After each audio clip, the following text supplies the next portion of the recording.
Aquí no cocinan hombres. Esas 4 palabras me partieron el alma más que cualquier insulto que hubiera recibido en mis 67 años de vida. Las escuché salir de la boca de Sandra, mi nuera, mientras yo estaba parado en la puerta de la cocina, de la casa donde había vivido los últimos 8 años desde que murió mi esperanza. La misma cocina donde cada domingo preparaba chilaquiles para mis nietos cuando venían de visita. La misma estufa donde había cocinado caldo de pollo cuando Sandra estaba enferma durante su embarazo. Me quedé ahí parado como estatua, sosteniendo el delantal azul que Esperanza me había bordado con mis iniciales, AM, Antonio Martínez. El mismo delantal que usaba cada vez que cocinaba para la familia, porque después de que se fue mi esposa, alguien tenía que seguir alimentando, a todos con amor. Las manos me temblaron cuando escuché esas palabras, como cuando el doctor me dijo que Esperanza no iba a despertar del coma. Sandra, yo solo quería hacer la cena para cuando llegara Luis del trabajo. Le dije con la voz quebrada, tratando de entender por qué me hablaba como si fuera un extraño en mi propia casa. Los niños tienen hambre y pensé que... Ya te dije que aquí no cocinan hombres. Me interrumpió sin siquiera voltear a verme, mientras limpiaba la barra de la cocina con movimientos bruscos que delataban su molestia. Yo me encargo de eso. Vete a ver televisión o algo. El aire se me atascó en los pulmones como cuando trabajaba en la construcción y se me metía polvo de cemento en la garganta. Pero este ahogo era diferente. Era como si alguien me hubiera puesto una piedra enorme sobre el pecho. En todos mis años trabajando desde los 14, levantando paredes y echando cimientos, nunca me habían hecho sentir tan pequeño, tan estorboso. ¿Desde cuándo cocinar se había vuelto cosa de mujeres? ¿Nada más? Mi propio padre me enseñó a hacer huevos revueltos cuando tenía 8 años, parado en una silla de madera para alcanzar la estufa de la casa de mi abuela, en Tlaquepaque. Un hombre que sabe cocinar nunca pasa hambre, mijo, me decía mientras me enseñaba a voltear las tortillas sin quemarme los dedos. ¿En qué momento esa sabiduría se había vuelto algo malo? Miré hacia la sala donde mis 2 nietos, Sebastián de 6 años y Valeria de 4, jugaban con sus carritos y muñecas en el sofá café que Luis y Sandra habían comprado el año pasado. Los mismos nietos que siempre corrían a abrazarme, cuando llegaba de trabajar gritando, «¡Abuelo! ¿Qué vamos a cocinar hoy?». Los mismos que se subían en banquitos para ayudarme a mezclar la masa de los hot cakes los sábados por la mañana. Pero Sandra, insistí, sintiendo cómo la voz se me hacía más delgada. Los niños están acostumbrados a que yo... Los niños. Van a estar bien, me cortó otra vez, ahora sí volteando a verme con esos ojos que parecían cuchillos. Mejor ve a descansar. Ya hiciste mucho por hoy. ¿Mucho? Si apenas eran las 4 de la tarde. Y lo único que había hecho era regar las plantas del patio y acomodar los zapatos que los niños habían dejado tirados en la entrada. Las mismas plantas que había sembrado con mis propias manos cuando Luis y Sandra se mudaron aquí después de casarse. Los mismos zapatos que yo compraba para mis nietos con el dinero de mi pensión cuando Sandra decía que no alcanzaba el presupuesto. Me quité el delantal con movimientos lentos, como si cada gesto me doliera en los huesos. Lo doblé con cuidado, recordando cómo Esperanza me había enseñado a guardar la ropa para que durara más tiempo. Siempre pensando en el mañana, mi Esperanza. Nunca imaginó que yo iba a necesitar estos recuerdos para sobrevivir en una casa donde ya no sabía cuál era mi lugar. Sebastián levantó la vista de sus juguetes cuando me vio caminar hacia mi cuarto. «Abuelo, ¿no vas a hacer quesadillas hoy?», me preguntó con esa inocencia que solo tienen los niños de 6 años. «Tengo hambre». Antes de que pudiera responder, Sandra gritó desde la cocina. «Sebastián, tu abuelo ya no va a cocinar. Yo voy a hacer la comida a partir de ahora». Vi cómo la carita de mi nieto se transformó en confusión. La misma expresión que debía tener yo en ese momento. Como si el mundo que conocíamos se hubiera volteado de cabeza sin avisar. Me encerré en mi cuarto, el más pequeño de la casa, el que antes era el estudio, y me senté en la orilla de la cama individual que Luis había comprado en una tienda de segunda mano. Desde la ventana podía ver el patio trasero donde había construido un columpio para los niños el año pasado, usando madera de pino que compré con mi primera pensión. Las mismas manos que Sandra acababa de prohibir tocar una estufa, habían construido ese columpio tabla por tabla, clavo por clavo. Una pregunta me carcomía las entrañas como ácido.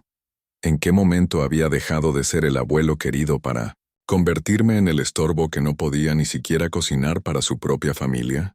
El ruido de platos y sartenes llegaba desde la cocina, mezclado con la voz de Sandra explicándole a Valeria que los abuelos ya no pueden hacer ciertas cosas. Cada palabra era como un martillazo en el pecho, recordándome que en esta casa yo ya no decidía nada, ni siquiera si podía alimentar a mis propios nietos. Pero había algo que Sandra no sabía, algo que había guardado en silencio todos estos años, algo que cambiaría completamente su actitud si se enterara, un secreto que llevaba cargando como una piedra en el corazón desde el día que Luis se casó con ella. Un secreto que muy pronto iba a salir a la luz. Los días siguientes fueron como caminar en arenas movedizas. Cada movimiento que hacía parecía estar mal, cada palabra que decía sonaba como una molestia. Sandra había establecido nuevas reglas invisibles en la casa, reglas que nadie me había explicado pero que yo debía adivinar para no estorbar. El martes por la mañana, mientras me servía café en la taza azul despostillada que usaba desde hacía 3 años, la única que quedaba del juego que Esperanza y yo compramos para nuestro aniversario número 35, Sandra entró a la cocina y se quedó parada en la entrada, viéndome como si estuviera haciendo algo prohibido. «Antonio», me dijo con esa voz que usaba cuando hablaba con los vendedores por teléfono, fría y distante. «¿Podrías tomar tu café en tu cuarto? Voy a limpiar la cocina y necesito espacio». Eran las 6:30 de la mañana. Luis ya se había ido a trabajar a la empresa de aires acondicionados donde era supervisor, y los niños seguían dormidos. La cocina estaba vacía. Tenía espacio de sobra para 2 personas, pero algo en su tono me decía que no era una sugerencia, era una orden disfrazada de cortesía. «Claro, Sandra», respondí, sintiendo cómo las palabras se me hacían pequeñitas en la boca. Tomé mi taza y una galleta María del paquete que había comprado el domingo en el súper, y me fui a mi cuarto como animal castigado.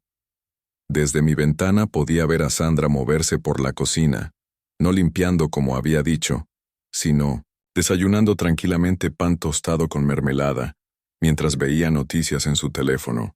Me quedé ahí parado, sosteniendo mi café que se enfriaba, preguntándome si había visto bien.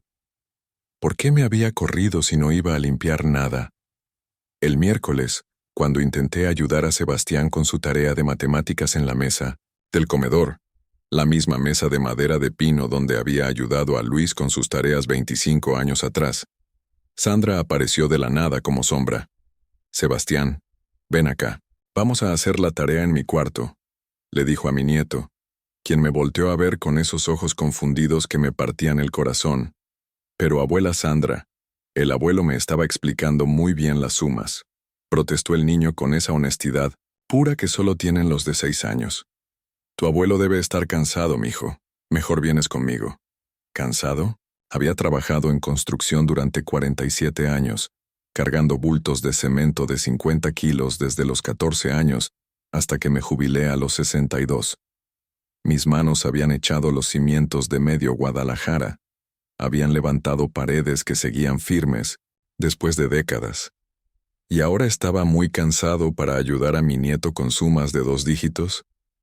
Sebastián recogió sus cuadernos con movimientos lentos, como si no entendiera por qué tenía que irse. Antes de salir del comedor se acercó a mí y me susurró al oído: «Abuelo, ¿hice algo malo?». Se me hizo un nudo en la garganta tan grande que pensé que me iba a ahogar. «No, mijo, tú no hiciste nada malo», le dije, acariciándole el cabello, negro que tenía exactamente el mismo remolino que Luis cuando era niño. «Ve con tu mamá». Pero yo me quedé ahí, sentado en la silla donde había ayudado a 3 generaciones de mi familia con las tareas. Primero a Luis, después a mis sobrinos cuando venían de visita, y ahora ya no podía ayudar ni a mis propios nietos. El jueves por la tarde, mientras regaba las plantas del patio con la manguera verde que había comprado en la ferretería de Don Refugio, Sandra salió y se quedó viendo cómo el agua caía sobre las begonias que había plantado con tanto cuidado. «Antonio, ¿crees que estás regando demasiado?», me preguntó, cruzándose de brazos. «Las plantas se pueden ahogar si les das mucha agua». Llevaba regando plantas desde los 8 años, cuando mi madre me enseñó en el patio de nuestra casa en Milonesim, la colonia Santa Tere. Había mantenido vivo el jardín de Esperanza durante 40 años de matrimonio, incluso durante las sequías más bravas. Esas begonias las había salvado de morir 3 veces. Una cuando se helaron en diciembre, otra cuando los perros del vecino las pisotearon, y otra cuando una plaga de pulgones casi las mata. Pero ahora, según Sandra, yo no sabía regarlas. «Solo les estoy dando lo que necesitan», le respondí tratando de mantener la calma. «Estas plantas las conozco desde que las planté. Bueno, pero creo que sería mejor que yo me encargue del jardín de ahora en adelante», me dijo con esa sonrisa falsa que usaba cuando quería parecer amable, pero en realidad estaba tomando una decisión. «Tú ya hiciste mucho. Mereces descansar. Descansar». Esa palabra que sonaba bonita, pero que en boca de Sandra significaba «déjanos en paz», como si a los 67 años ya no sirviera para nada, como si mis manos que habían construido casas enteras ahora fueran demasiado torpes para regar unas flores. El viernes la situación llegó al colmo. Valeria se había lastimado la rodilla jugando en el patio y vino corriendo hacia mí, llorando como solo lloran los niños de 4 años cuando se sienten indefensos.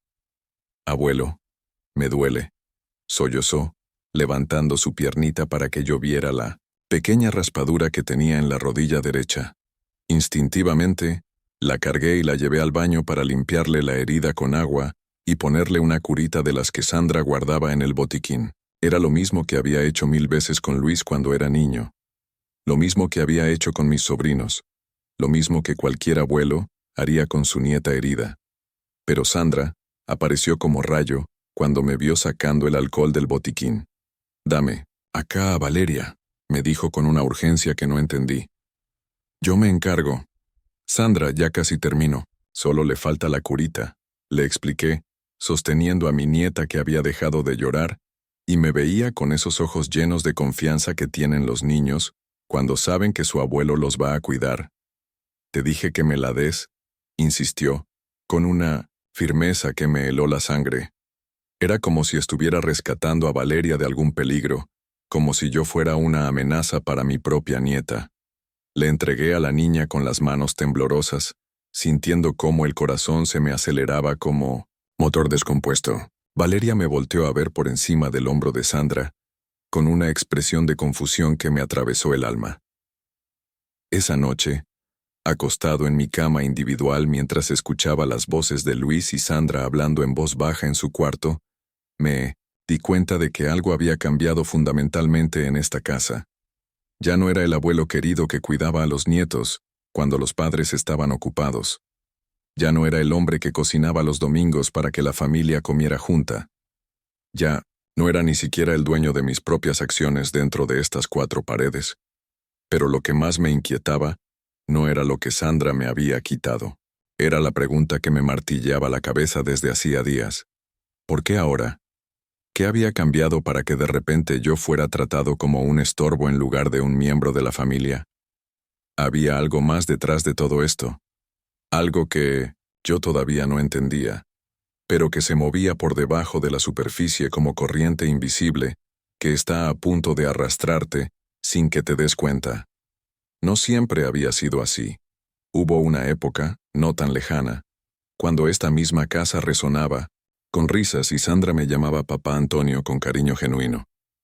Cuando los domingos después de misa nos sentábamos todos alrededor de la mesa de madera de pino, que yo mismo había barnizado, compartiendo pozole rojo que Sandra y yo cocinábamos juntos, mientras Luis jugaba fútbol con los niños en el patio.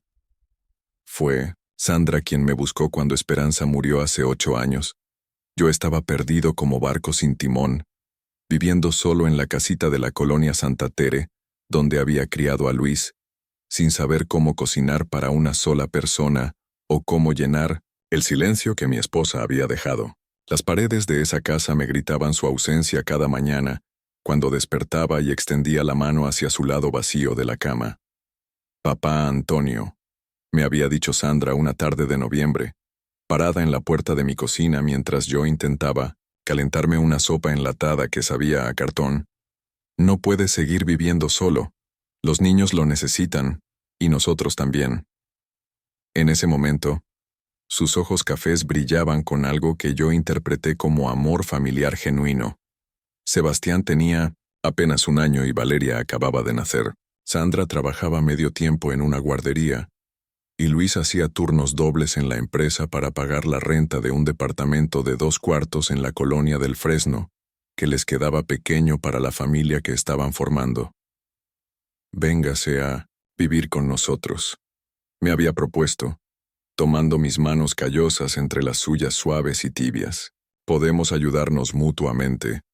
Usted nos ayuda con los niños, nosotros lo acompañamos. Una familia debe estar junta. Esas palabras habían sido como agua en el desierto para mi alma seca. Después de 42 años durmiendo al lado de alguien, el silencio de la soledad me estaba matando por dentro. Acepté sin pensarlo 2 veces. Vendí mi casita de la Santa Tere y me mudé con ellos a una casa más grande que rentamos juntos en la colonia americana. Los primeros años fueron hermosos como domingos de abril. Yo me levantaba a las 6 de la mañana para preparar café y hot cakes para toda la familia. Sandra bajaba con Valeria en brazos y Sebastián colgado de su falda, y me decía, «Huele delicioso, papá Antonio. ¿Qué haríamos sin usted?» Cuidaba a los niños mientras ella trabajaba, les enseñaba a amarrarse los zapatos en la salita que daba al patio. Les leía cuentos de un libro gastado que había sido de Luis cuando era pequeño, El patito feo, Los 3 cochinitos, Caperucita Roja, los mismos cuentos que le había leído a mi hijo 30 años atrás, ahora con mis nietos acurrucados contra mi pecho como gatitos buscando calor. Sandra me consultaba todo. ¿Qué medicina darles cuando tenían fiebre? ¿Cómo hacer que Sebastián comiera verduras? ¿Dónde encontrar la mejor ropa barata para niños? Usted tiene más experiencia que yo, papá Antonio, me decía con esa sonrisa que me hacía sentir útil, necesario, valioso. Cuando Luis llegaba del trabajo, cansado y sudoroso, Sandra le presumía todo lo que yo había hecho en el día. Papá les enseñó a los niños a sembrar frijoles en vasitos de plástico. O tu papá arregló la llave del baño que goteaba. Y Luis me abrazaba con esas manos fuertes que habían heredado de mí, y me decía, «Gracias, papá, no sé qué haríamos sin ti». Los sábados íbamos juntos al mercado San Juan de Dios. Sandra cargaba a Valeria, yo llevaba a Sebastián de la mano, y Luis empujaba el carrito donde acomodábamos las verduras que Sandra y yo elegíamos juntos. «¿Qué opina, papá Antonio? ¿Estos jitomates están buenos?», me preguntaba, y yo los revisaba con el conocimiento de 40 años comprando verduras para Esperanza. En las noches, después de acostar a los niños, nos sentábamos los 3 en la sala a ver telenovelas. Sandra me traía una taza de té de manzanilla y me preguntaba sobre mi día de trabajo en construcción, sobre las historias de cuando Luis era niño, sobre los consejos que Esperanza me había dado para la crianza. Me escuchaba con atención, genuina, como si mis palabras tuvieran valor, como si mi experiencia importara. Papá Antonio, me había dicho una noche de diciembre hace 5 años, mientras veíamos caer los primeros aguaceros del invierno desde la ventana de la sala, quiero que sepa que usted es una bendición para esta familia. Los niños lo adoran. Luis está más tranquilo sabiendo que usted está aquí. Y yo nunca tuve una figura paterna como usted. Esas palabras se me habían grabado en el corazón como epitafio en lápida. Sandra había crecido sin padre, criada por una madre soltera que trabajaba doble turno en una maquiladora y llegaba a casa demasiado cansada para platicar. Para ella, yo era el papá que nunca había tenido. Para mí, ella era la hija que Esperanza y yo nunca pudimos darle a Luis. Pero algo había empezado a cambiar hace 2 años. tan gradualmente que al principio no me di cuenta. Pequeñas cosas. Sandra dejó de preguntarme mi opinión sobre la comida para los niños. Dejó de contarme sobre su día en el trabajo. Dejó de llamarme papá Antonio y empezó a usar solo Antonio, como si fuera un extraño que vivía en su casa. Los domingos familiares se volvieron más callados. Sandra ya no me buscaba para cocinar juntos, sino que se metía sola a la cocina y salía con la comida ya hecha. No se preocupe, Antonio, me decía cuando yo ofrecía ayuda. Ya está todo listo. Las consultas sobre los niños desaparecieron. Si Sebastián se enfermaba, Sandra tomaba las decisiones sola. Si Valeria tenía problemas en el kinder, Sandra los resolvía sin incluirme. Poco a poco, yo había pasado de ser el consejero de confianza a ser simplemente el abuelo que vivía ahí. Y ahora, en los últimos meses, había llegado a esto. A que me prohibiera cocinar en mi propia casa, a que me corriera de la cocina cuando quería tomar café, a que me quitara de los brazos a mi nieta herida como si yo fuera un peligro. ¿Qué había pasado? ¿En qué momento exacto Sandra había decidido que yo ya no era una bendición sino un estorbo? ¿Qué había hecho mal? ¿Qué había cambiado en mí, en ella, en esta familia que antes era tan unida? Acostado en mi cama, viendo las sombras de los árboles moverse en el techo por la luz de los faroles de la calle, una pregunta me torturaba más que todas las demás. ¿Esperanza había visto venir esto? Por eso había insistido tanto en que yo guardara ciertos papeles importantes en una caja de metal que tenía escondida en el closet de mi cuarto. Antonio, me había dicho 3 días antes de morir con esa lucidez extraña que tienen los moribundos. Hay cosas que tienes que saber, cosas que algún día pueden ser importantes. En ese momento yo solo pensaba en despedirme de ella, en memorizarme cada arruga de su cara, cada palabra que salía de sus labios. No presté atención a lo que trataba de decirme sobre papeles y precauciones, pero ahora, después de todo lo que había pasado esta semana, las palabras de esperanza resonaban en mi cabeza como campanas de iglesia en domingo. Tal vez era hora de revisar esa caja de metal que había permanecido cerrada durante 8 años, guardando secretos que mi esposa había considerado importantes. Tal vez era hora de entender qué era exactamente lo que Sandra no sabía sobre mí. La semana siguiente fue como vivir en territorio enemigo, dentro de mi propia casa. Cada día Sandra encontraba nuevas formas de hacerme sentir como un intruso que había sobrepasado su bienvenida, pero siempre con esa sonrisa falsa que usaba cuando Luis estaba presente, como si todo fuera normal y yo estuviera imaginando cosas.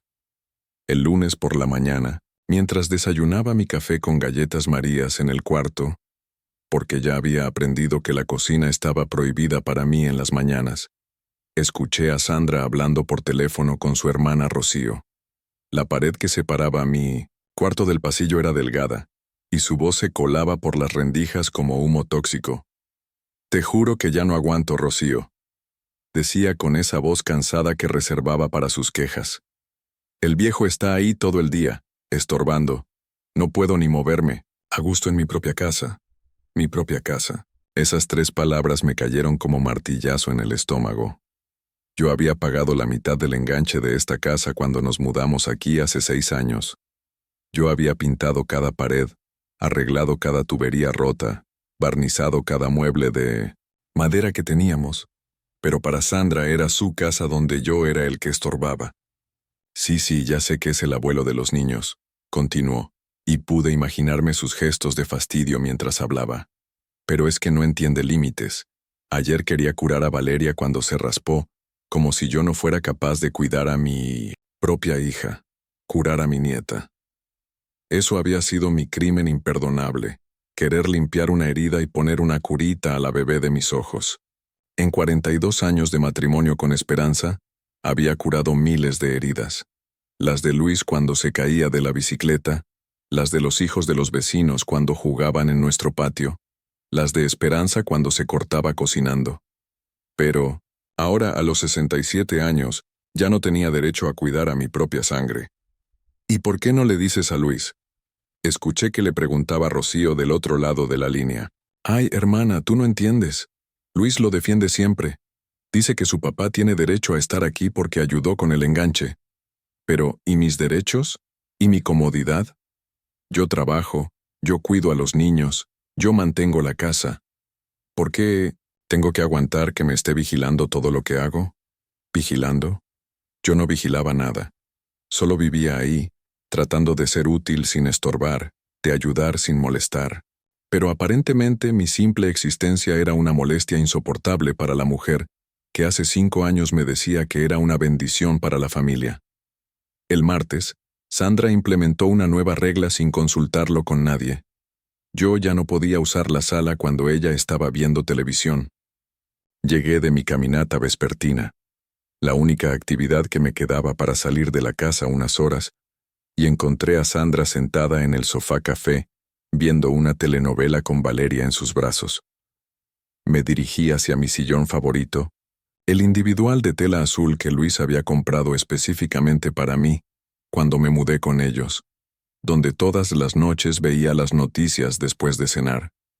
Pero cuando estaba a punto de sentarme, Sandra me detuvo sin siquiera voltear, a verme. Antonio, estamos viendo un programa, ¿podrías ir a tu cuarto? Los niños se distraen cuando hay mucha gente aquí. ¿Mucha gente? Éramos Sandra, Valeria y yo, 3 personas en una sala que tenía espacio para 8. Pero yo era la mucha gente que molestaba. Sandra, solo quiero ver las noticias un rato, le dije, tratando de mantener la calma aunque sentía como la sangre me hervía en las venas. ¿Puedo bajar el volumen? Los niños ya se acostumbraron a esta rutina, me respondió con esa firmeza que no admitía discusión. Es mejor no cambiarla. ¿Qué rutina? Valeria tenía 4 años y se quedaba dormida a las 8 de la noche. Sebastián estaba en su cuarto jugando videojuegos. ¿De qué rutina me hablaba? Pero no había forma de discutir con Sandra cuando usaba a los niños como escudo para sus caprichos. Me fui a mi cuarto sintiéndome como perro castigado. Desde mi ventana podía ver la sala iluminada, mi sillón azul vacío como tumba, mientras Sandra se acomodaba cómodamente para ver su programa, sin la molestia de mi presencia. El miércoles la humillación llegó a niveles que nunca había imaginado. Sebastián estaba jugando en el patio con una pelota de fútbol que yo le había regalado para su cumpleaños, cuando se le atoró en las ramas del durazno que había plantado el año anterior. El niño vino corriendo hacia mí con esos ojos, brillantes de confianza absoluta que tienen los nietos con sus abuelos. Abuelo, ¿me ayudas a bajar mi pelota? Está muy alta y mamá dice que no puedo trepar el árbol. Claro que no podía trepar. Sebastián tenía 6 años y el durazno medía casi 4 metros de altura. Pero yo había sido albañil durante 47 años. Había trabajado en andamios de 10 pisos de altura. Bajar una pelota de un árbol de durazno era trabajo, de 5 minutos para alguien con mi experiencia. Por supuesto, mijo, le dije, alborotándole el cabello que tenía exactamente el mismo color castaño oscuro que Luis a esa edad. Ahorita la bajamos. Fui al pequeño cuarto de herramientas que había acondicionado en una esquina del patio y saqué la escalera de aluminio que había comprado en la ferretería de Don Refugio, especialmente para este tipo de trabajos caseros. La escalera era sólida, yo conocía mi equilibrio, y el trabajo era sencillo. Pero cuando estaba subiendo el segundo escalón, Sandra salió de la casa como huracán en temporada de lluvias. «Antonio, ¿qué está haciendo?», gritó con una desesperación que despertó a medio vecindario. «Bájese de ahí inmediatamente». «Solo voy por la pelota de Sebastián», le expliqué, confundido por su reacción exagerada. «Es cosa de 2 minutos. Que se baje de ahí». Me gritó como si estuviera viendo a un loco hacer equilibrio en la orilla de un precipicio. «Se puede caer. Se puede lastimar. Caerme. Lastimarme». Había trabajado en construcción desde los 14 años. Había subido y bajado escaleras más altas que esta durante medio siglo. Había trabajado en techos de 10 metros de altura, sin arnés de seguridad. En los tiempos cuando la seguridad industrial era cosa del futuro, y ahora Sandra me trataba como si fuera un inválido incapaz de subir 4 escalones de una escalera doméstica. «Sandra, he hecho esto 1000 veces. Conozco mi equilibrio», le dije, pero ella ya estaba subiendo hacia donde yo estaba, con una expresión de pánico que no entendía. Le dije que se baje. Los niños no necesitan ver a su abuelo lastimándose por una pelota. La humillación que sentí en ese momento fue peor que cualquier insulto directo. Sandra me estaba tratando como a un anciano senil delante de mi nieto, como si mis 47 años de experiencia en alturas no valieran nada, como si fuera un peligro para mí mismo y para los demás. Bajé de la escalera con movimientos lentos, sintiendo cómo Sebastián me veía con esos ojos confundidos que me partían el alma. Mi nieto no entendía por qué su mamá le gritaba a su abuelo por querer ayudarlo. Yo tampoco lo entendía.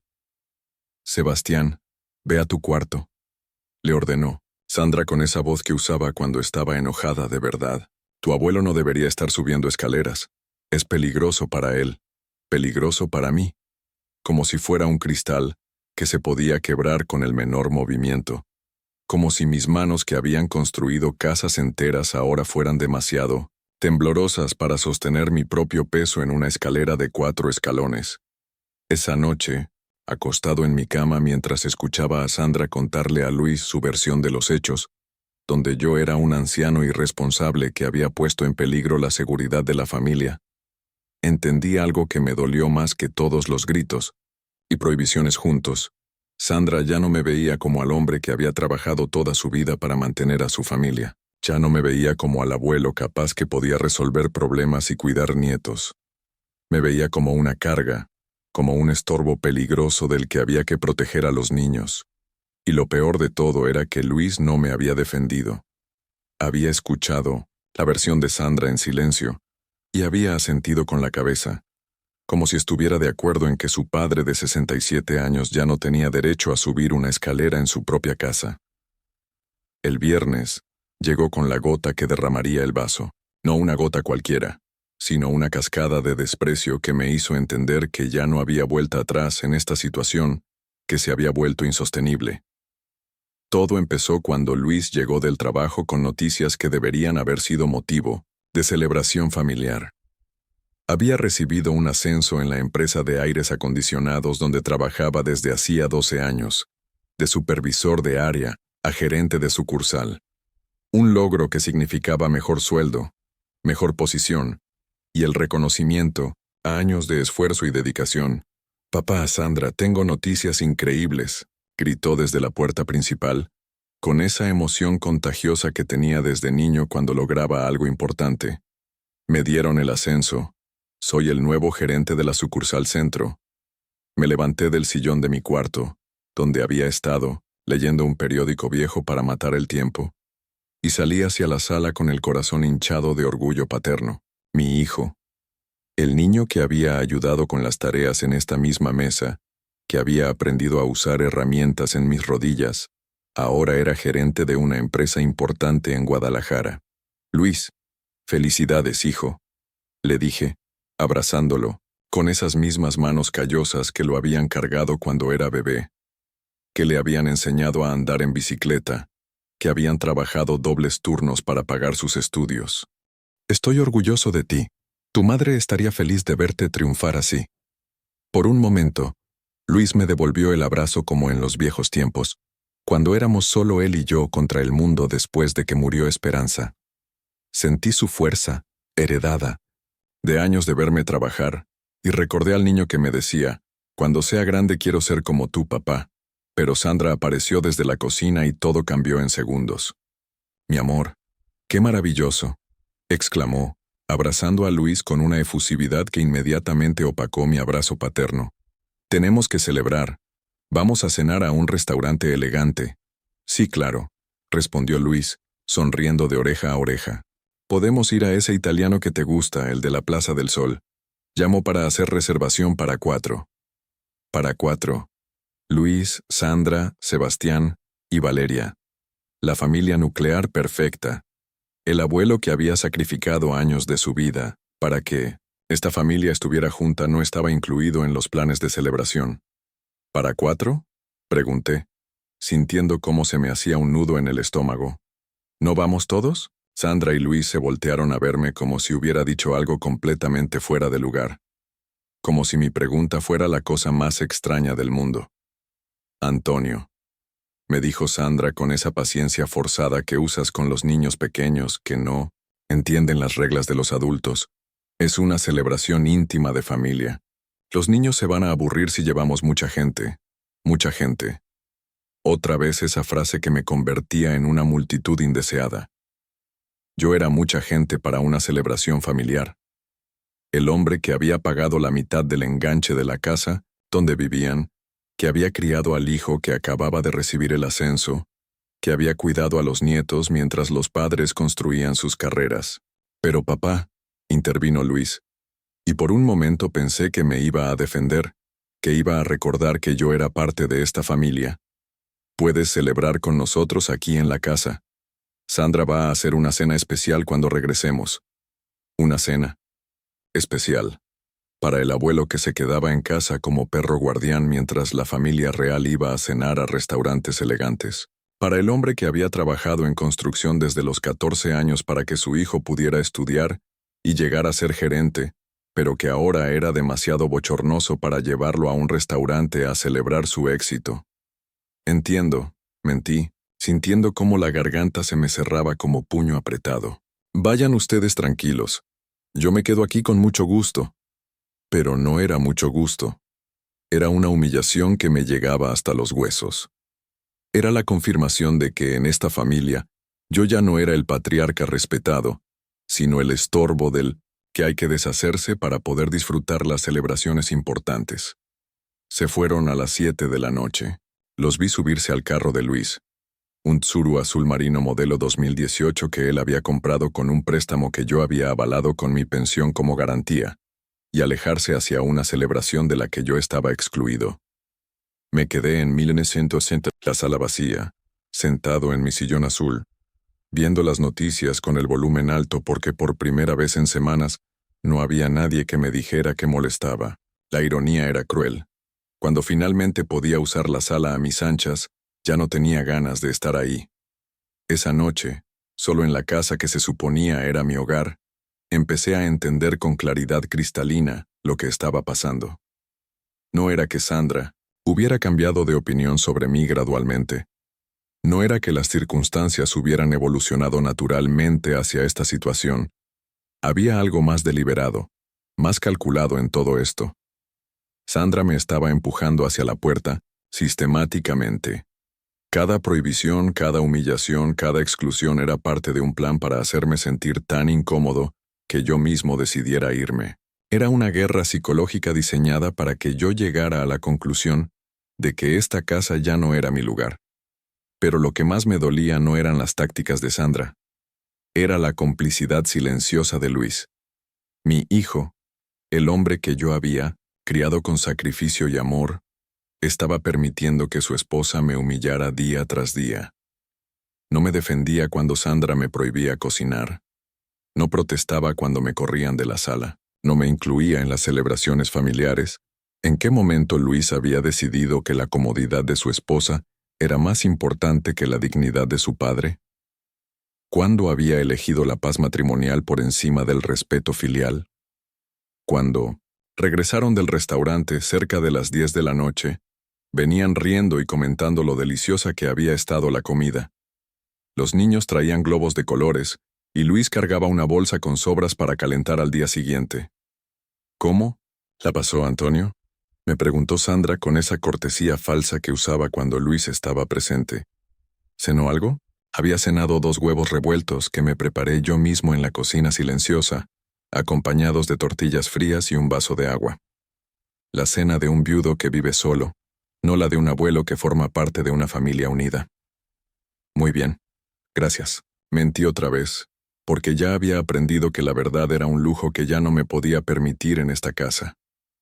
Luis me dio las buenas noches con un abrazo rápido y subió a su cuarto con Sandra y los niños. Yo me quedé abajo un rato más, viendo cómo las luces se apagaban una por una, hasta que la casa quedó en la oscuridad total.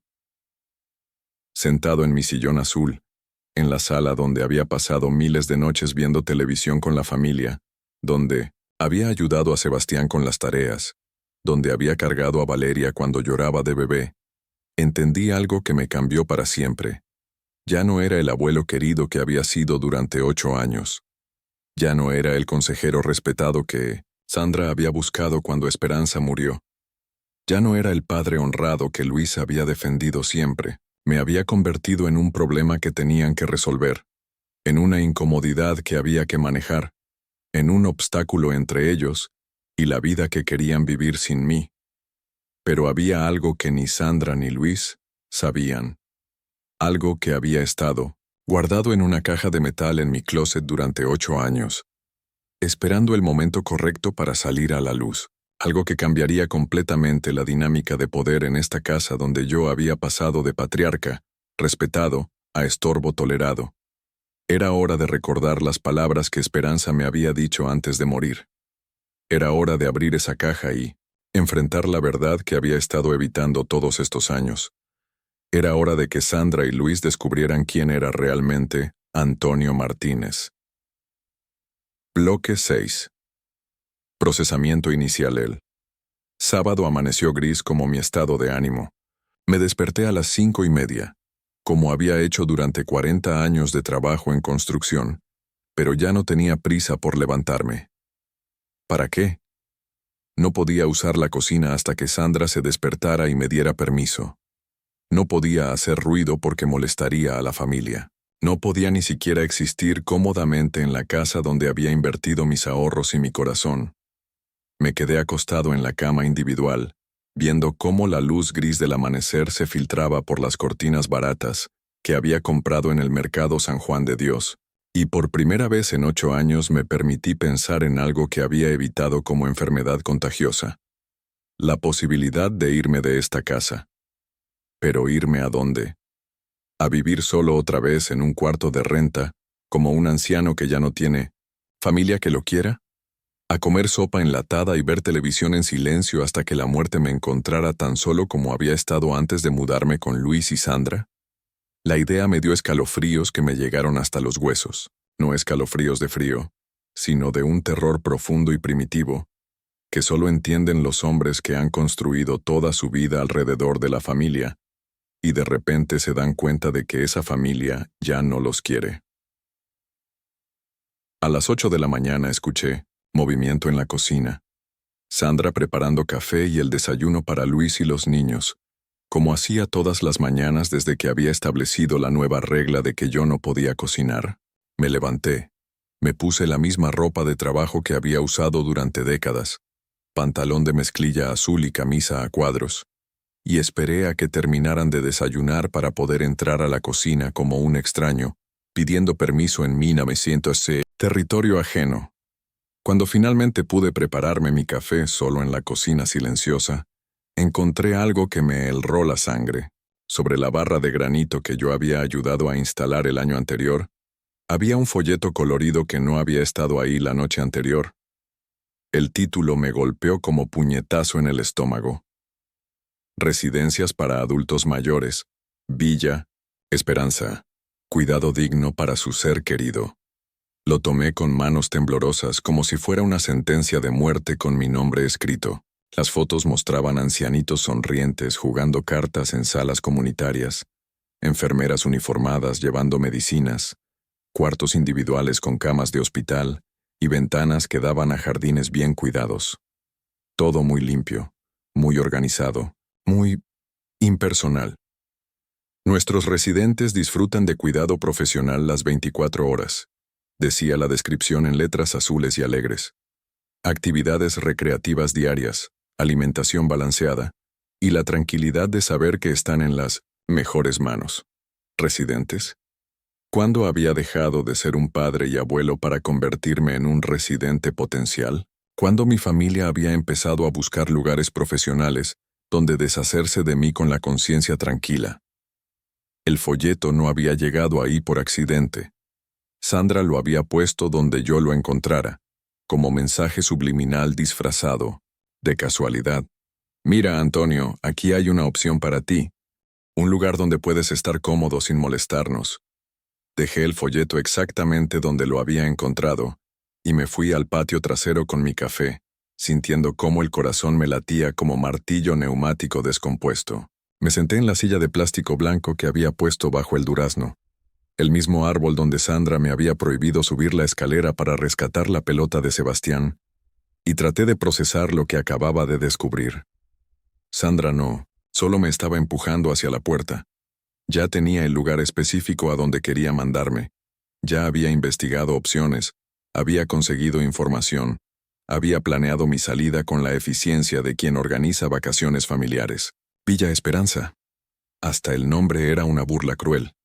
¿Qué esperanza podía tener un hombre de 67 años encerrado en un lugar donde lo tratarían como paciente en lugar de como persona? ¿Dónde estaría rodeado de extraños en lugar de la familia que había criado con amor y sacrificio? Mientras tomaba mi café amargo, viendo las begonias que había plantado con mis propias manos, empecé a recordar cosas que había preferido olvidar. Conversaciones de Sandra con su hermana Rocío que había escuchado sin querer. Comentarios aparentemente inocentes que ahora cobraban un significado diferente. Mi cuñada dice que hay asilos muy buenos en Guadalajara, había dicho Sandra hace 3 meses, mientras hablaba por teléfono en la sala. En ese momento pensé que hablaba de algún conocido. Ahora entendía que hablaba de mí. Los adultos mayores a veces están más cómodos con gente de su edad, le había dicho a una vecina hace 2 semanas. En familia a veces se sienten desplazados. Desplazados. Esa palabra me retumbó en la cabeza como eco en cueva vacía. Yo no me sentía desplazado. Me estaban desplazando.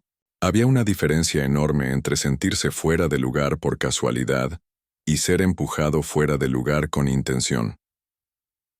Luis llegó del trabajo a las 2 de la tarde. Los sábados tenía horario reducido, y encontró el folleto en la barra de la cocina. Lo vi desde la ventana de mi cuarto cómo lo tomaba, cómo lo leía, cómo volteaba hacia donde estaba Sandra preparando la comida. No pude escuchar su conversación, pero sus gestos lo decían todo. Sandra explicando con movimientos de manos como justificando algo. Luis asintiendo lentamente como considerando una propuesta lógica. Ninguno de los dos volteó hacia mi cuarto para ver si yo estaba viendo. Ninguno parecía preocupado por mi opinión sobre mi propio futuro. Esa tarde, mientras Sandra bañaba a los niños y Luis veía fútbol en la televisión, me encerré en mi cuarto y por primera vez en 8 años abrí el closet donde tenía guardada la caja de metal que Esperanza había insistido en que conservara. Era una caja simple, de acero gris, del tamaño de una caja de zapatos. La había comprado en una ferretería hace 15 años, cuando Esperanza empezó a preocuparse por tener todo en orden, para cuando ya no estuviera. En ese momento me había parecido una precaución exagerada de mujer aprensiva. Ahora, sosteniendo la caja entre mis manos temblorosas, entendía que Esperanza había visto algo que yo había preferido ignorar. Hay cosas que tienes que saber, Antonio, me había dicho 3 días antes de morir, agarrando mi mano con una fuerza que no sabía que tenía. Cosas que algún día pueden ser importantes. ¿Qué cosas, mi amor? Le había preguntado, más preocupado por memorizar el sonido de su voz que por entender sus palabras. Los papeles, Antonio. Los papeles que están en la caja. No los pierdas nunca. Prométeme que si algún día alguien trata de aprovecharse de ti, vas a recordar lo que hay en esa caja. Le había prometido sin entender realmente qué me estaba pidiendo. Esperanza había muerto al día siguiente, y en medio del dolor y los trámites del funeral, sus palabras se habían perdido como lágrimas en la lluvia. Pero ahora, sentado, en la orilla de mi cama con la caja en las manos, sus palabras regresaron con la claridad de una bofetada. Si algún día alguien trata de aprovecharse de ti, Sandra no solo me quería fuera de la casa. Sandra había estado investigando asilos, planificando mi salida, organizando mi futuro sin consultarme. Y Luis, mi propio hijo, estaba colaborando con el plan. ¿Esto calificaba como aprovecharse de mí? Miré la cerradura pequeña de la caja, donde Esperanza había pegado un pedacito de cinta adhesiva con números escritos con su letra inconfundible. 150782. La fecha de nuestro matrimonio. Típico de Esperanza, siempre romántica hasta en los detalles prácticos. Por primera vez en 8 años, giré la combinación y abrí la caja. Lo que encontré adentro cambió todo. Dentro de la caja de metal había 3 sobres amarillos, cada uno marcado con la letra perfecta de Esperanza. El primero decía Escrituras, el segundo, Testamento, el tercero simplemente, para Antonio, leer primero. Con las manos temblando como hojas en temporal, abrí el sobre que Esperanza había marcado como prioritario.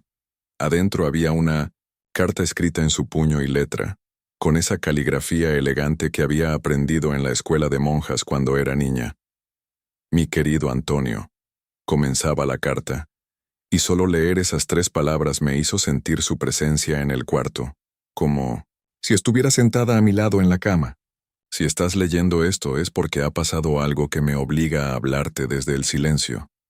Algo que esperaba nunca tuviera que explicarte, pero que sabía que algún día sería necesario. Paré de leer y respiré hondo. Mi Esperanza, siempre, había sido más inteligente que yo, más previsora, más capaz de ver las tormentas antes de que llegaran. Seguí leyendo con el corazón apretado. Durante todos estos años, te he visto dar todo por nuestra familia sin pedir nada a cambio. Has trabajado como mula de carga para que Luis pudiera estudiar, para que tuviéramos casa propia, para que nunca nos faltara nada. Pero hay cosas que tú mismo no sabes. Cosas que yo manejé sin contarte porque sabía que tu generosidad podía ser usada en tu contra. ¿Qué cosas? ¿Qué había manejado Esperanza sin decirme? Seguí leyendo con una mezcla de curiosidad y miedo que me revolvía el estómago. La casa donde vives ahora, Antonio, no es de Luis y Sandra. Es tuya, completamente tuya. Cuando vendiste nuestra casita de la Santa Tere para mudarte con ellos, yo usé ese dinero más mis ahorros para comprar la casa de la Americana a tu nombre. Luis y Sandra creen que solo diste el enganche, pero la realidad es que tú pagaste la casa completa. Las palabras se me borraron por un momento. Tuve que leer el párrafo 3 veces para que mi cerebro procesara lo que acababa de descubrir. La casa donde Sandra me decía que estorbaba, donde me trataba como huésped indeseado, donde me prohibía cocinar y usar la sala. Esa casa era mía. ¿Por qué no te dije la verdad en su momento? Porque te conozco, Antonio. Habrías puesto la casa a nombre de Luis inmediatamente, por generosidad. Habrías creído que era lo correcto, lo justo, pero yo sabía que algún día podrías necesitar esa protección. Un hombre debe tener donde vivir sin depender de la caridad de nadie, ni siquiera de sus hijos. Mi Esperanza, siempre cuidándome, incluso desde la tumba, siempre pensando en mi bienestar cuando yo solo pensaba en dar todo a los demás. En el sobre de las Escrituras encontrarás los documentos que lo comprueban todo. La casa está a tu nombre desde el día que la compramos. Luis y Sandra han estado viviendo en tu casa durante 6 años. No al revés. Tú no eres el abuelo que depende de su caridad. Ellos son los inquilinos que dependen de tu generosidad. Inquilinos. Sandra y Luis eran mis inquilinos, no mis protectores. Yo era el dueño de la casa donde me trataban como estorbo. Era el propietario del lugar donde me prohibían cocinar, donde me corrían de la sala, donde me sugerían que me fuera a un asilo. Si algún día te tratan mal, si algún día te hacen sentir que no mereces respeto en tu propia casa, recuerda esto. Tú tienes el poder de decidir quién vive ahí y quién no. Tú tienes el derecho de ser tratado como lo que eres, el dueño de tu hogar. Dejé la carta sobre la cama y abrí el sobre de las Escrituras con movimientos que parecían de otra persona. Mis manos se movían solas mientras mi mente trataba de procesar la magnitud de lo que acababa de descubrir. Las Escrituras estaban ahí, con mi nombre completo en letras negras y oficiales. Antonio Martínez Hernández, propietario único de la finca urbana ubicada en la dirección de la casa donde vivíamos. La fecha de compra, hace 6 años. Mi firma al final del documento. Una firma que recordaba haber hecho pero sin entender completamente lo que firmaba, porque Esperanza me había dicho que eran papeles del banco. Sandra no sabía esto. Luis no sabía esto. Durante 6 años habían creído que vivían en una casa que Luis había comprado con un préstamo, pagando mensualidades de un crédito hipotecario, que en realidad nunca había existido. Durante 6 años yo había dejado que creyeran que dependía de su generosidad para tener un techo sobre mi cabeza, y ahora Sandra me quería mandar a un asilo. Luis estaba considerando la opción. Los dos estaban planeando mi futuro como si yo fuera una carga de la que tenían que deshacerse, sin saber que estaban planeando echarme de mi propia casa. La ironía era tan brutal que me dio risa, una risa amarga que salió de mi garganta como ladrido de perro herido. Toda esta semana de humillaciones, de prohibiciones, de aquí no cocinan hombres, de folletos de asilos dejados estratégicamente, todo esto había pasado en mi casa. En la casa que yo había comprado y que yo tenía derecho a manejar como se me diera la gana. Volví a la carta de esperanza. Había un párrafo final que no había leído. Si algún día decides usar esta información, hazlo con sabiduría, no con venganza. Tú eres un hombre bueno, Antonio, y los hombres buenos no usan su poder para destruir, sino para enseñar. Pero tampoco permitas que tu bondad sea confundida con debilidad. Un hombre debe ser respetado en su propia casa, especialmente por su propia familia. Respetado en mi propia casa. Durante una semana había permitido que Sandra me tratara como intruso en mi propio hogar. Durante una semana había aceptado humillaciones y prohibiciones, sin saber que yo tenía todo el derecho legal y moral de poner las reglas que se me dieran la gana. Guardé los documentos de vuelta en la caja, pero esta vez con movimientos firmes y decididos. Ya no era el abuelo confundido que no entendía por qué lo trataban mal. Ya no era el anciano asustado que consideraba irse a un asilo para no molestar. Era Antonio Martínez, de 67 años, dueño de su casa y de su destino.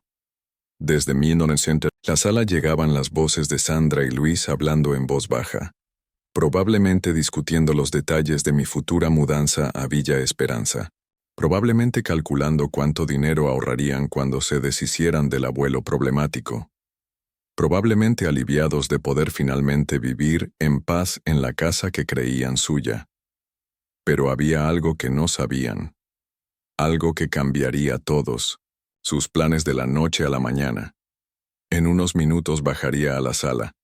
En unos minutos tendría una conversación que cambiaría para siempre la dinámica de esta familia. En unos minutos Sandra y Luis descubrirían que el anciano al que querían mandar al asilo era en realidad el dueño de todo lo que creían poseer. Me puse de pie, guardé la caja en el closet y me dirigí hacia la puerta de mi cuarto. Ya era hora de que el verdadero propietario de esta casa reclamara su lugar. Ya era hora de que Antonio Martínez regresara a su hogar. Bajé las escaleras con pasos firmes, cada uno resonando en la madera como martillazos de decisión. En mi mano derecha llevaba el sobre con las escrituras de la casa. En la izquierda, la carta de esperanza. Después de una semana de humillaciones, después de años de permitir que me trataran como huésped tolerable en mi propia casa, había llegado el momento de la verdad. Sandra estaba en la sala, sentada en el sofá café que habíamos comprado juntos hace 4 años, viendo una telenovela mientras doblaba ropa de los niños. Luis estaba a su lado, revisando su teléfono con esa concentración que usaba cuando respondía correos de trabajo los fines de semana. Los niños jugaban en el patio, sus voces llegando como música inocente desde el jardín que yo había plantado, árbol por árbol. Sandra, Luis, dije con voz calmada pero firme, parándome frente a ellos como el dueño de casa que era. Necesitamos hablar. Sandra levantó la vista de la ropa con esa expresión de paciencia forzada que había perfeccionado durante las últimas semanas. ¿Qué pasa, Antonio? Estamos ocupados, en mi sala, viendo mi televisión, usando mi electricidad, pero ocupados para hablar conmigo. Es sobre el folleto que encontré esta mañana. Continué, manteniendo el tono calmado aunque sentía como la sangre me hervía en las venas. El de Villa Esperanza. Sandra y Luis intercambiaron una mirada, rápida. Esa comunicación silenciosa que desarrollan las parejas cuando son descubiertas en algo que no querían revelar todavía. Ah, eso, dijo Sandra tratando de sonar casual. Sí, Lo dejé ahí para que lo vieras. Pensé que tal vez te interesaría conocer las opciones que hay para personas de tu edad. Personas de mi edad. Como si los 67 años fueran una enfermedad que requiriera tratamiento especializado. ¿Opciones? Pregunté, sintiendo cómo cada palabra salía cargada de una autoridad que había estado dormida durante años. ¿Opciones para qué, exactamente? Luis finalmente levantó la vista del teléfono, con esa expresión incómoda que tenía cuando sabía que se había metido en problemas, pero no sabía cómo salir. Papá, Sandra y yo hemos estado pensando que tal vez estarías más cómodo en un lugar donde haya gente de tu edad, actividades para ti, cuidado médico disponible, más cómodo, repetí, saboreando la ironía de esas palabras. ¿Más cómodo que en dónde? Pues, que aquí, respondió Sandra, con esa honestidad brutal que usaba cuando ya no tenía caso fingir. Antonio, seamos realistas. Esta casa es pequeña para todos nosotros. Los niños están creciendo, necesitan su espacio. Tú necesitas cuidados que nosotros no podemos darte. ¿Cuidados? La interrumpí, sintiendo cómo la calma que había mantenido empezaba a resquebrajarse. ¿Qué cuidados necesito? ¿Cuidados para cocinar mi propia comida? ¿Cuidados para usar la sala de mi propia casa? ¿Cuidados para curar a mi propia nieta?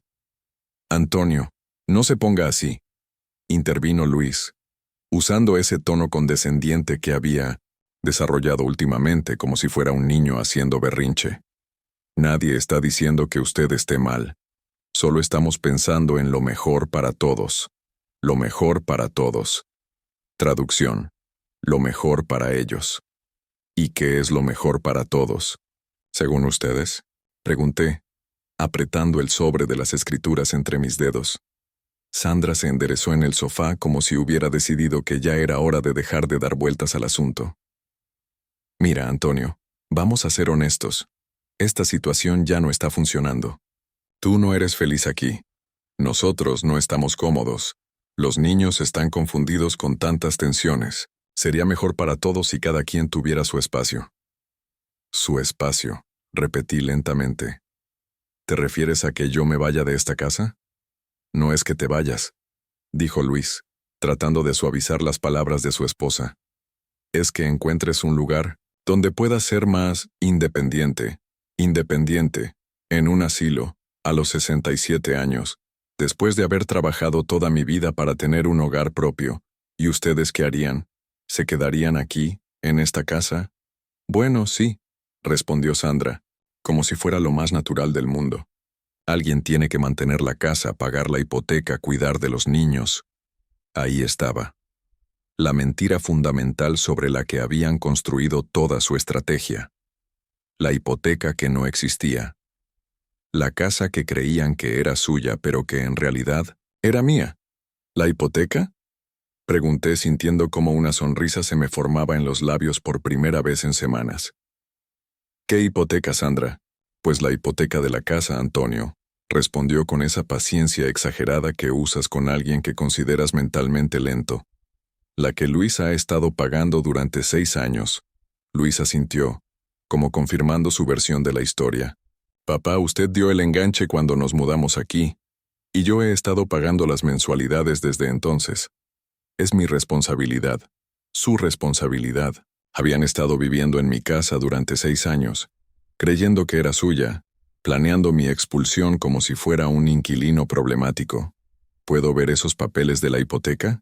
Pregunté, manteniendo la voz calmada aunque por dentro sentía una mezcla de diversión y indignación que me daba ganas de reír y gritar al mismo tiempo.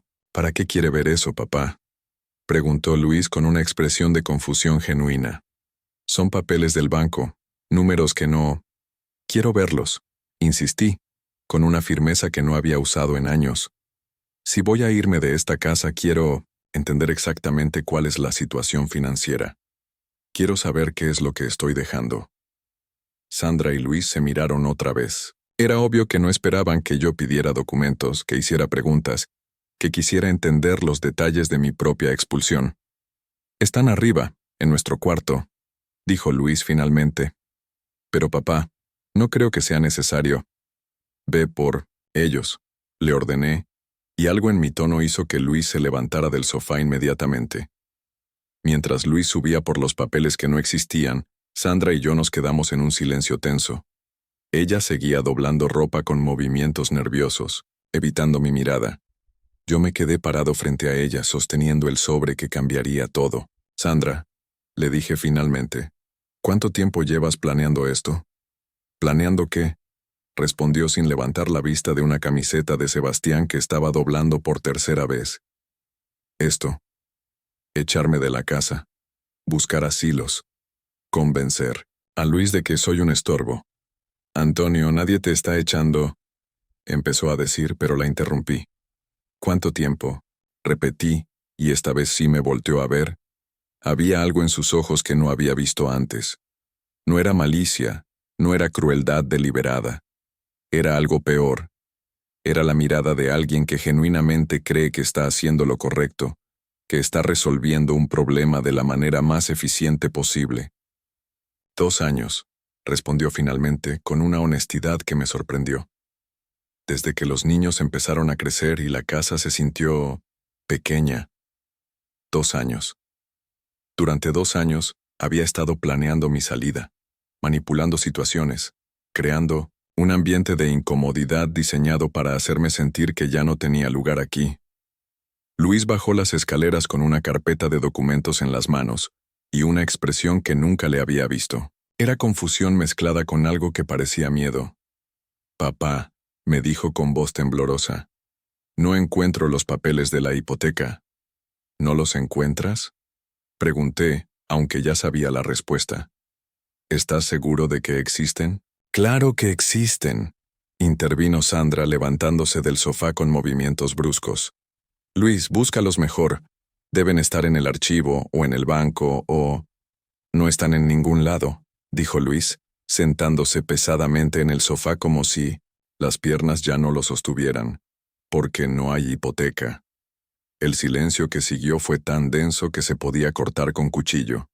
Sandra se quedó parada a la mitad de la sala, con una camiseta de Valeria entre las manos, viendo a Luis como si acabara de confesar un crimen. ¿Cómo que no hay hipoteca? Preguntó con voz que se quebró en la última sílaba. Sandra, le dije levantando el sobre con las escrituras como si fuera una bandera de guerra. Es hora de que sepas la verdad sobre esta casa. Abrí el sobre y saqué los documentos oficiales. Los extendí sobre la mesa de centro de madera que yo mismo había barnizado, y vi cómo Sandra leía mi nombre en las escrituras. Esta casa, dije con voz que resonó en toda la sala. No es de Luis. Nunca ha sido de Luis. Esta casa es mía. Completamente mía. La pagué en su totalidad hace 6 años, cuando nos mudamos aquí. Sandra tomó las escrituras con manos que temblaban como hojas en viento. Sus ojos recorrían el documento una y otra vez, como si no pudiera creer lo que estaba leyendo. Pero, balbuceó, viendo a Luis como pidiendo una explicación que él no podía dar porque tampoco sabía. La verdad, durante 6 años, continué, sintiendo cómo cada palabra salía cargada de justicia retrasada. Ustedes han estado viviendo en mi casa. Durante 6 años yo he permitido que creyeran que dependía de su caridad, cuando la realidad es que ustedes dependen de la mía. «Papá», dijo Luis con voz de niño pequeño, «¿usted sabía esto?» «Lo acabo de descubrir», respondí, mostrándoles la carta de Esperanza. «Tu madre me lo explicó todo. Ella compró esta casa a mi nombre para protegerme de exactamente lo que está pasando ahora». Sandra dejó caer las escrituras sobre la mesa como si quemaran, y se dejó caer en el sofá con la cara entre las manos. Entonces, murmuró sin levantar la vista. Entonces, dije, sintiendo cómo la autoridad regresaba a mi voz después de años de silencio. Soy yo quien decide quién vive en esta casa y quién no. Soy yo quien pone las reglas. Soy yo quien dice si aquí cocinan hombres o no. El momento que siguió fue de silencio absoluto. Incluso las voces de los niños en el patio parecían haberse apagado. como si todo el mundo hubiera parado para presenciar el momento en que Antonio Martínez reclamó su lugar como dueño de su propia casa.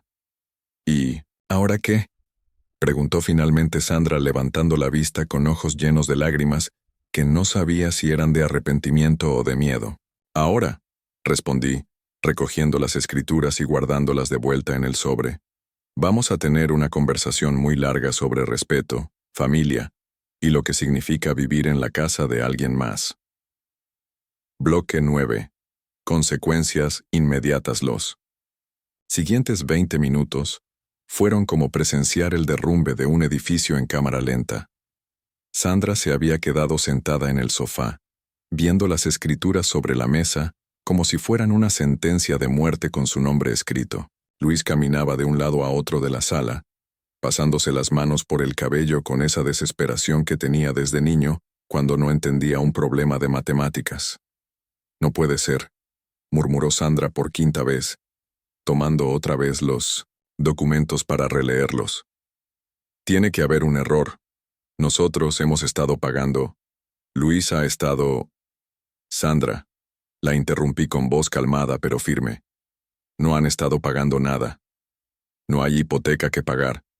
Durante 6 años han estado viviendo gratis en mi casa creyendo que era suya. ¿Pero cómo es posible?, explotó Luis volteándose hacia mí con una mezcla de confusión y desesperación que me partió el corazón. Papá, yo he estado enviando dinero al banco cada mes durante 6 años. Tengo los comprobantes, tengo... Enséñamelos. Le dije con tranquilidad. Luis subió corriendo a su cuarto y regresó con una carpeta llena de papeles. Comprobantes de transferencias bancarias, recibos de pagos, estados de cuenta. Todo muy ordenado, todo muy oficial. Todo completamente inútil. Revisé los documentos con la atención de alguien que había manejado dinero toda su vida. Los comprobantes eran reales. Las transferencias habían sido hechas. El dinero había salido de la cuenta de Luis religiosamente cada mes. Luis, le dije finalmente, ¿a qué cuenta enviabas este dinero? A la cuenta del banco, para pagar la hipoteca, respondió con esa obviedad que usan los que están completamente seguros de algo. ¿Qué número de cuenta? Luis revisó uno de los comprobantes, encontró el número y me lo enseñó. Cuando lo vi, entendí todo. Era mi número de cuenta. Mi cuenta de ahorros en Bancomer, la misma que había tenido durante 20 años. Luis, le dije con una mezcla de tristeza y ternura. Este dinero no estaba pagando ninguna hipoteca. Este dinero me lo estabas enviando a mí. ¿Cómo?, preguntó Sandra, levantándose del sofá como resorte. ¿Qué quiere decir? Quiero decir que cuando compramos esta casa, yo le dije a Luis que podía ayudarme con los gastos enviándome dinero cada mes. Él creyó que era para pagar la hipoteca. En realidad era renta. Luis ha estado pagándome renta durante 6 años sin saberlo. El silencio que siguió fue devastador. Luis se dejó caer en el sillón azul que había sido mío. Sandra se agarró del respaldo del sofá como si necesitara apoyo para no caerse. Los dos me veían como si acabara de contarles que la tierra era plana. Esperanza manejó todo. Continué, sacando la carta de mi esposa. Ella sabía que si ustedes conocían la verdad desde el principio, yo habría regalado la casa inmediatamente. Me conocía mejor que yo mismo. Sabía que algún día iba a necesitar esta protección. ¿Protección de qué?, preguntó Sandra con voz temblorosa. Protección de esto, respondí, señalando el folleto de Villa Esperanza que seguía en la barra de la cocina. Protección de que me echaran de mi propia casa cuando ya no fuera conveniente para ustedes. Sandra empezó a llorar. No ese llanto manipulador que había visto en telenovelas, sino un llanto genuino de alguien que se da cuenta de que ha cometido un error monumental. Antonio, yo no sabía... Si hubiera sabido que la casa era suya... Sollozaba entre palabras, entrecortadas. ¿Habrías qué, Sandra? ¿Me habrías tratado con respeto? ¿No me habrías prohibido cocinar? ¿No me habrías corrido de la sala? ¿No habrías buscado asilos para deshacerte de mí? Cada pregunta era como daga que se clavaba más profundo. Sandra lloraba más fuerte con cada una, pero yo no sentía satisfacción por su dolor. Solo sentía una tristeza profunda por lo que habíamos perdido como familia. El respeto no debería depender de quien sea el dueño de la casa, continué. El respeto se debe dar porque soy su familia, porque soy el abuelo de sus hijos, porque soy el hombre que crió al padre de esos niños. Luis finalmente habló, con voz quebrada que me recordó al niño que había sido 30 años atrás. Papá, yo no sabía nada de esto. Si hubiera sabido que usted era el dueño, ¿habrías qué, hijo? ¿Me habrías defendido cuando Sandra me prohibía cocinar? ¿Habrías protestado cuando me corrían de la sala? ¿Me habrías incluido en la celebración de tu ascenso? Luis no pudo responder porque sabíamos los dos que la respuesta era no. Él había estado cómodo con la versión de la historia donde él era el proveedor y yo el beneficiado. Le había resultado conveniente creer que él me estaba haciendo un favor al dejarme vivir en su casa. ¿Y ahora qué va a pasar?, preguntó Sandra, limpiándose las lágrimas con el dorso de la mano. ¿Nos va a echar? ¿Nos va a correr como nosotros queríamos correrlo a usted? La pregunta colgó en el aire como amenaza de tormenta. Yo tenía el poder de hacer exactamente eso. Tenía el derecho legal y, después de todo lo que había pasado, tal vez hasta el derecho moral, podía echarlos. Podía cobrarme todas las humillaciones. Podía demostrarles lo que se sentía ser tratado como estorbo en el lugar donde uno debería sentirse seguro. Pero cuando miré a Sandra, llorando en mi sala, no vi a la mujer cruel que me había torturado durante semanas. Vi a una nuera asustada que había cometido errores terribles basados en información incorrecta. Cuando miré a Luis, no vi al hijo traidor que había permitido mi humillación. Vi al hombre que había criado, que había cometido errores de juicio pero que no había actuado con malicia deliberada. No los voy a echar, dije finalmente, y vi cómo el alivio les cambió la cara a los dos. Pero las cosas van a cambiar, radicalmente. ¿Qué tipo de cambio?, preguntó Luis con la cautela de alguien que sabe que está en territorio peligroso. Primero, Sandra, vas a disculparte. Conmigo y con mis nietos que tuvieron que ver cómo le faltabas el respeto a su abuelo. Sandra asintió vigorosamente, como niña castigada que acepta cualquier condición con tal de evitar un castigo mayor. Segundo, en esta casa se van a respetar nuevas reglas. Yo cocino cuando quiero cocinar. Uso la sala cuando quiero usarla. Cuido a mis nietos cuando necesiten que los cuide. Y nadie, absolutamente nadie, me vuelve a tratar como huésped indeseado. En mi propia casa. Sí, por supuesto, murmuró Sandra. Todo lo que usted diga.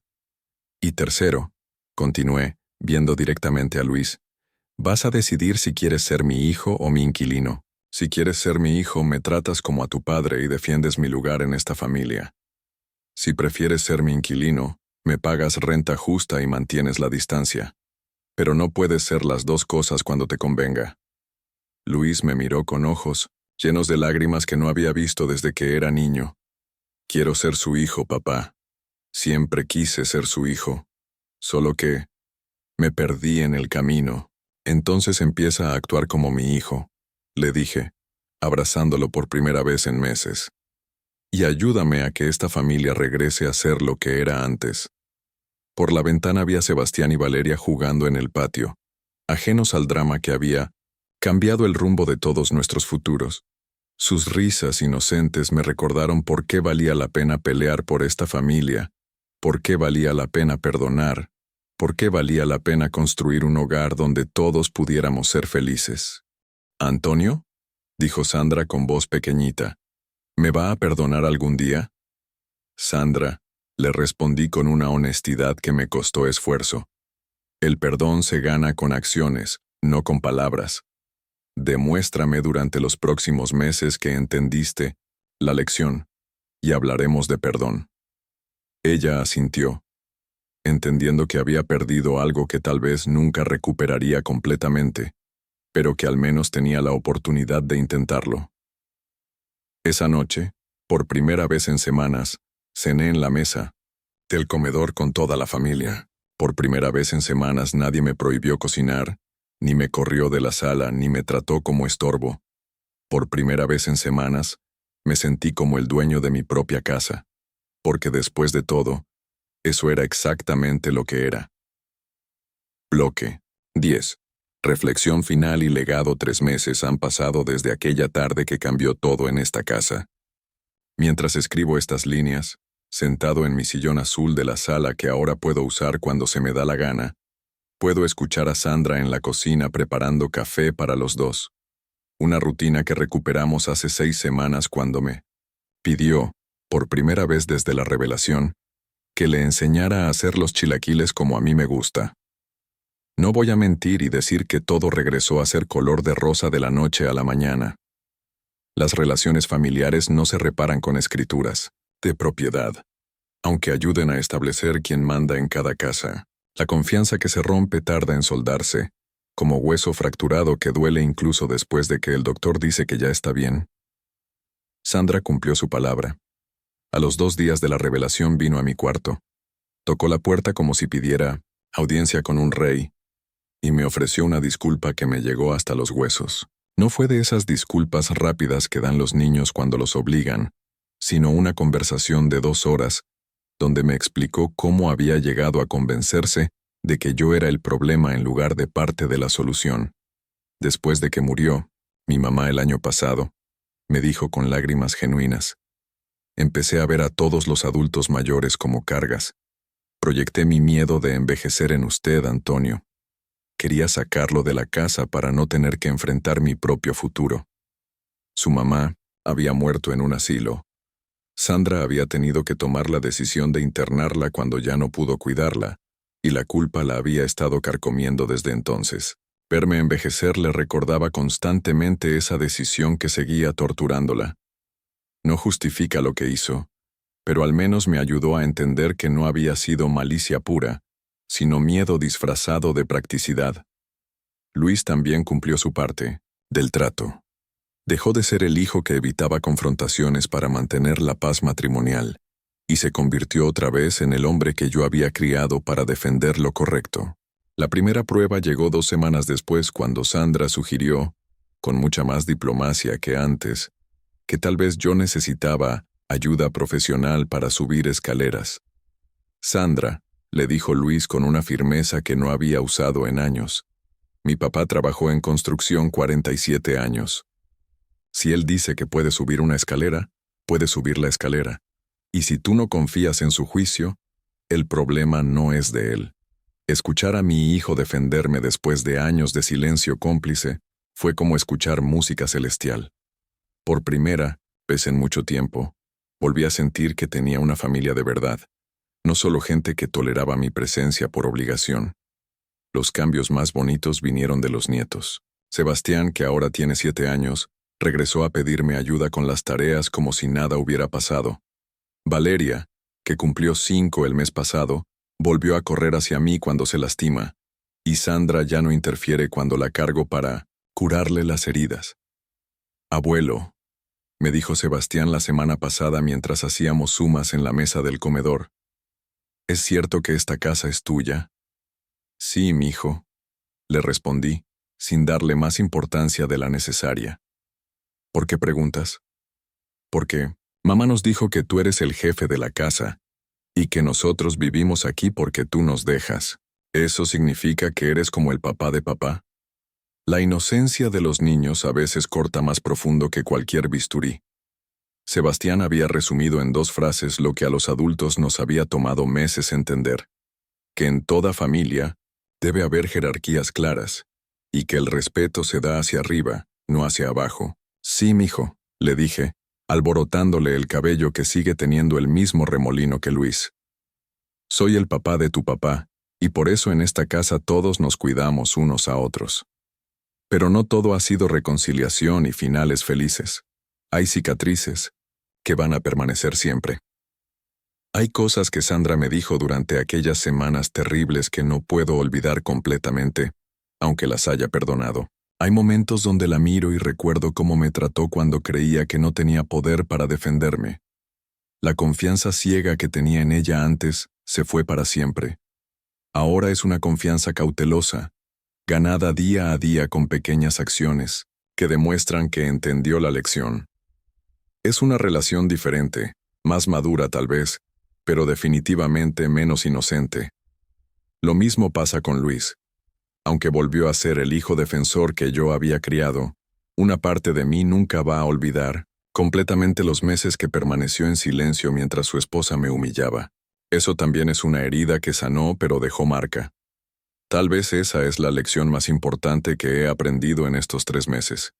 Que perdonar no significa olvidar, y que reconstruir no significa que todo regrese a ser exactamente como era antes. Las familias que sobreviven crisis como esta no regresan a su estado original. Evolucionan hacia algo nuevo, más fuerte en algunos aspectos, más frágil en otros. Ahora tengo algo que no tenía antes. Certeza sobre mi lugar en esta familia. Ya no soy el abuelo que depende de la caridad de sus hijos, sino el patriarca que toma decisiones finales sobre su propio hogar. Es un poder que no uso todos los días, pero que está ahí cuando lo necesito, como pistola en el cinturón que esperas nunca tener que sacar. También tengo algo más valioso, la seguridad de que mis nietos van a crecer viendo a su abuelo como un hombre que se respeta a sí mismo y que exige respeto de los demás. Van a aprender que la edad no es sinónimo de inutilidad, que la experiencia tiene valor, y que ningún miembro de la familia es desechable cuando ya no resulta conveniente. Para los que están leyendo esto y se sienten identificados con mi historia, quiero decirles algo importante. Ustedes no tienen que aceptar ser tratados como estorbos en sus propias familias. No tienen que permitir que los hagan sentir culpables por envejecer, por necesitar cuidados, por seguir existiendo cuando ya no son económicamente productivos. Tal vez no tengan escrituras de propiedades como tuve yo. Tal vez no tengan el poder legal que a mí me dio la previsión de esperanza, pero todos tienen algo que nadie les puede quitar. La dignidad que viene de una vida bien vivida, de años de sacrificio por la familia, de amor dado sin condiciones durante décadas.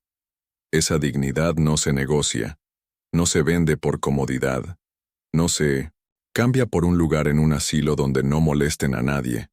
Si alguien en su familia los está haciendo sentir como carga, como estorbo, como problema que hay que resolver, recuerden esto: ustedes no son el problema. El problema es una sociedad que nos enseña a descartar a las personas cuando ya no producen dinero, y familias que confunden conveniencia con amor. No permitan que los convenzan de que pedir respeto es pedir demasiado. No dejen que los hagan. Creer que reclamar su lugar en la familia es ser problemáticos. No acepten que los traten como huéspedes indeseados en lugares donde deberían ser recibidos como reyes. Y si tienen la suerte de tener una esperanza en sus vidas, alguien que ve más allá del presente y se preocupa por protegerlos del futuro, escúchenla. A veces las personas que más nos aman son las que mejor ven venir las tormentas. Hoy, mientras Sandra me trae el café que preparó especialmente para mí, mientras Luis me cuenta sobre sus logros en el trabajo como si mi opinión importara, mientras mis nietos corren a abrazarme cuando llego de mis caminatas vespertinas, puedo decir con certeza que hice lo correcto.